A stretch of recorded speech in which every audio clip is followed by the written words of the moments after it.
नमस्कार। इस वीडियो में हम लोग देखने वाले हैं अध्याय 5 महाजनपद काल। हम लोगों ने पढ़ लिया है आदि मानव काल को और सिंधु घाटी सभ्यता वैदिक काल पढ़ लिया। अब हम पढ़ेंगे अध्याय 5 महाजनपद काल। इसका समय था 600 ईसा पूर्व से 325 ईसा पूर्व तक। ठीक है, तो देखिए भारत में 600 ईसा पूर्व अर्थात आज से लगभग 2600 वर्ष पहले के काल को महाजनपद काल कहा जाता है। इस काल के भारत में अनेक छोटे बड़े राज्य एवं गणराज्य बने। इस समय अनेक धार्मिक विचारों की भी शुरुआत हुई। साथ ही खेती, व्यापार, उद्योग धंधे एवं नगरों का भी विकास हुआ। इसी प्रकार राजनैतिक एवं सामाजिक क्षेत्र में भी इस काल में कई महत्वपूर्ण बदलाव आए। ये बदलाव किस प्रकार के थे और किन कारणों से आए, इस पाठ में हम जानने की कोशिश करेंगे। पिछले पाठ में हमने पढ़ा था कि गंगा यमुना नदियों के मैदान में खेती होने लगी थी तथा वहाँ कई जनपद बन गए थे। तो यहाँ देखिए जनपद किसे कहते हैं, तो हम लोगों ने पिछले पाठ में पढ़ा वैदिक काल में परिवार जो है वो इकाई है। ठीक है, परिवार से कई परिवार मिलकर एक गांव बनाते हैं और कई गांव मिलकर जन बनता है। जन के बाद फिर उसे उत्तर वैदिक काल में जनपद कहा जाने लगा था। ऋग वैदिक काल में जन और उत्तर वैदिक काल में कई गांव मिलकर जन के स्थान पर उसका नाम हो गया था जनपद। ठीक है, अब देखिए महाजनपद क्या होता है। धीरे धीरे इन जनपदों का तेजी से विकास होने लगा। गंगा यमुना के उपजाऊ मैदान में फसलें अच्छी होती थी। दक्षिण बिहार, वर्तमान झारखंड को कहा जाता है दक्षिण बिहार क्षेत्र में मिलने वाले खनिजों मुख्य रूप से लोहा से औजार हथियार बनाए जाने लगे। इससे इस क्षेत्र के जनपदों की शक्ति बढ़ी तथा यहाँ उद्योग धंधों का भी विकास काफ़ी हुआ। ठीक है, तो झारखंड का जो क्षेत्र है पहले उसको दक्षिण बिहार का वो दक्षिणी भाग था, इसलिए दक्षिण बिहार कहा जाता था। तो वहाँ पे लोहा बहुत मात्रा में पाया जाता है। इस वजह से वहाँ के जो रहने वाले थे ना, वो लोग लोहे के औजार और हथियार बनाने लगे। इस प्रकार एक उद्योग शुरू हुआ वहाँ पे औजार बनाने का, इसीलिए वहाँ के लोग ज़्यादा विकसित होने लगे। वे अपनी ताकत और आय बढ़ाना चाहते थे।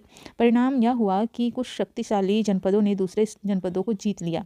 इन्हीं शक्तिशाली और बड़े जनपदों को ही महाजनपद कहा गया।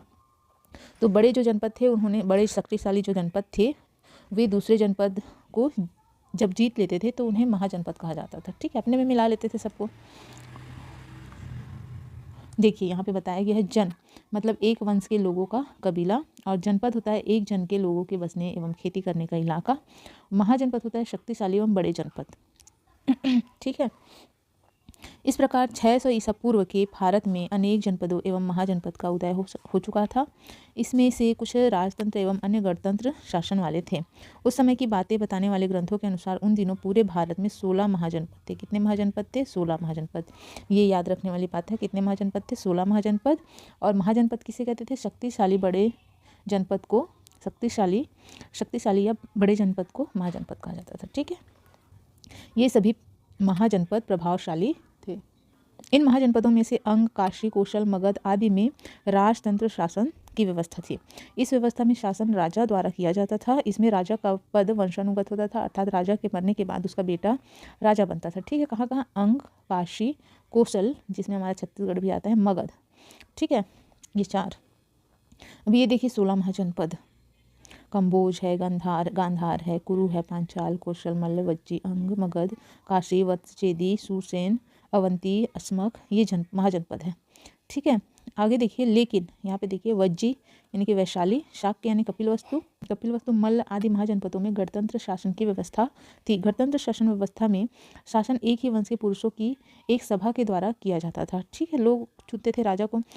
यह सभा अपने सदस्यों में से किसी एक को कुछ समय के लिए राजा भी चुन लेती थी। राजा का यह पद वंशानुगत नहीं होता था। ठीक है, गणतंत्र मतलब राजा का पद वंशानुगत नहीं होता। गणतंत्र के अंतर्गत आने वाले दूसरे वर्ग के लोग, महिलाएं, दास, व्यापारी आदि का शासन चलाने में कोई योगदान नहीं लिया जाता था। गणतंत्र शासन की यह व्यवस्था कुछ छोटे गणतंत्रों में बहुत लंबे समय तक चलती रही, मगर वज्जी जैसे कुछ महत्वपूर्ण गणराज्यों का अंत मगध जैसे शक्तिशाली राज्यों के साम्राज्य विस्तार की नीति के कारण हो गया। तो वज्जी जैसे जो गणराज्य थे उसका अंत मगध जैसे शक्तिशाली राज्यों के साम्राज्य विस्तार के नीति की वजह से हुआ। ठीक है, अब देखिए, याद रखिए, वंशानुगत यानी कि पिता से पुत्र को मिलने वाला पद। राजतंत्र शासन क्या होता है? वह व्यवस्था जिसमें शासन किसी राजा या रानी द्वारा वंशानुगत रूप से किया जाता है। गणतंत्र शासन किसे कहेंगे? वह व्यवस्था जिसमें शासन किसी चुने हुए व्यक्ति द्वारा एक निश्चित समय के लिए किया जाता है। राज्यों एवं गणराज्यों में मुख्य अंतर क्या था? देखिए, तो यही था राज्यों में और गणराज्यों में। गणराज्य जहाँ पे शासन व्यवस्था कैसी थी? व्यक्ति को चुनकर राजा बनाया जाता था, और जो राजतंत्र थे, राज्य थे, उसमें वंशानुगत चलता था। ठीक है, आज की शासन व्यवस्था और उस पर समय के राज्यों की शासन व्यवस्था में क्या अंतर है, ये बताना है। मगध साम्राज्य का उदय, देखिए ये इंपॉर्टेंट है। मगध साम्राज्य का उदय 544 ईसा पूर्व से 323 ईसा पूर्व तक महाजनपद काल कहा जाता है। इस काल की शुरुआत में गंगा नदी की घाटी में कौशल, वत्स और मगध सबसे शक्तिशाली राज्य थे। कौशल में हमारे छत्तीसगढ़ भी आता है। अवंती एक अन्य शक्तिशाली राज्य था जिसकी राजधानी उज्जैन थी। ये अपने अपने राज्यों की सीमाओं को बढ़ाने के लिए आपस में लड़ते रहते थे। ठीक है, लेकिन अंत में सबसे शक्तिशाली राज्य के रूप में मगध साम्राज्य का उदय हुआ, जिसमें अनेक राज्य एवं गणराज्य हुए। ठीक है, राज्य को शक्तिशाली बनाने में वहाँ के राजा एवं जनता के अलावा वहाँ की प्राकृतिक संपदा का भी काफ़ी योगदान रहा। मगध की भूमि उपजाऊ थी। ठीक है, क्या कहा जा रहा है कि राजा एवं जनता के अलावा, राज्य को शक्तिशाली बनाने में राजा एवं जनता के अलावा वहाँ की जो प्राकृतिक संपदाएं थी ना, उनका भी बहुत ज़्यादा योगदान था। जैसे मगध की भूमि क्या थी? उपजाऊ थी, इसलिए पर्याप्त फसल होता था, अनाज मिलता था, इससे कृषि उपज अच्छी होने लगी। उसके दक्षिणी क्षेत्र में लोहा प्रचुर मात्रा में था। देखिए, मगध मतलब कि आपका बिहार क्षेत्र आ गया, तो वहाँ लोहा भी बहुत प्रचुर मात्रा में था। इससे औजार और हथियार बनाए जाने लगे। इस प्रकार प्राकृतिक संपदा ने मगध को शक्तिशाली बनाया। अब देखिए, राजा बिम्बिसार मगध का ही राजा था। बिम्बिसार मगध का पहला प्रमुख राजा था। बिम्बिसार मगध का पहला प्रमुख राजा था। उसने एक शक्तिशाली सेना बनाई। उसने सेना एवं नीति दोनों से काम लेकर मगध को शक्तिशाली बनाना शुरू किया। तो मगध का सबसे महत्वपूर्ण शासक बिम्बिसार, ठीक है, पहला प्रमुख शासक था। उसने सबसे पहले कौशल की राजकुमारी से विवाह किया। ठीक है, इससे दहेज के रूप में उसे काशी का राज्य मिला। कौशल दूसरा महाजनपद था, है ना। इसके बाद वैशाली की राजकुमारी से विवाह किया, वहाँ का समर्थन पाया। उसने दूर के जनपदों से मित्रतापूर्ण संबंध रखे, लेकिन अपने पड़ोसी जनपद पर चढ़ाई करके उसकी राजधानी चंपा पर अधिकार कर लिया। ठीक, बिम्बिसार की शासन व्यवस्था कैसी थी? देखो, बिम्बिसार एक योग्य शासक था। उसने राजगृह को अपनी राजधानी बनाई। बिम्बिसार ने राजगृह को अपनी राजधानी बनाया जो चारों तरफ से पहाड़ियों द्वारा सुरक्षित था। तो जो राजगृह था ना, उसके चारों ओर पहाड़ी थे, इसलिए वो पूरी तरीके से सुरक्षित था। वह अपने राज्य की शासन व्यवस्था पर कड़ी नज़र रखता था। उसके समय में अपराधियों को कठोर सजा दी जाती थी। उसने किसानों और व्यापारियों से नियमित कर वसूल करने की व्यवस्था बनाई। उन करों से सेना, कर्मचारी एवं राजा का खर्च चलता था। लेकिन उसके ही पुत्र अजातशत्रु ने उसकी हत्या कर दी। देखिए, बिम्बिसार के पुत्र अजातशत्रु ने ही उसकी हत्या कर दी और स्वयं राजा बन गया। यह था मगध का शासन। ठीक है, अब देखिए अजातशत्रु राजा बनने के बाद अजातशत्रु ने भी अपने पिता की नीति को अपनाया तथा मगध का विस्तार किया। दोनों ने ही मगध का विस्तार किया। उसने वज्जी गणतंत्र में फूट डालकर उसे अपने राज्य में मिला लिया। उसके शासनकाल में राजगृह के निकट सप्तपर्णी गुफा में प्रथम बौद्ध सम्मेलन हुआ। कहाँ हुआ? सप्तपर्णी गुफा में, राजगृह में अजातशत्रु के शासनकाल में प्रथम बौद्ध सम्मेलन हुआ, सप्तपर्णी गुफा में। ठीक है, अजातशत्रु के बाद मगध में कई राजा हुए जिन्होंने मगध राज्य का विस्तार किया। ठीक है, अब है नंद वंश। इसके बाद आया नंद वंश। इस वंश का पहला शासक था महापद्मनंद। पहला शासक कौन था? महापद्मनंद। उसने अपनी विशाल सेना के बल पर उत्तर भारत के कई राज्यों तथा दक्षिण में कलिंग, उड़ीसा को जीत लिया।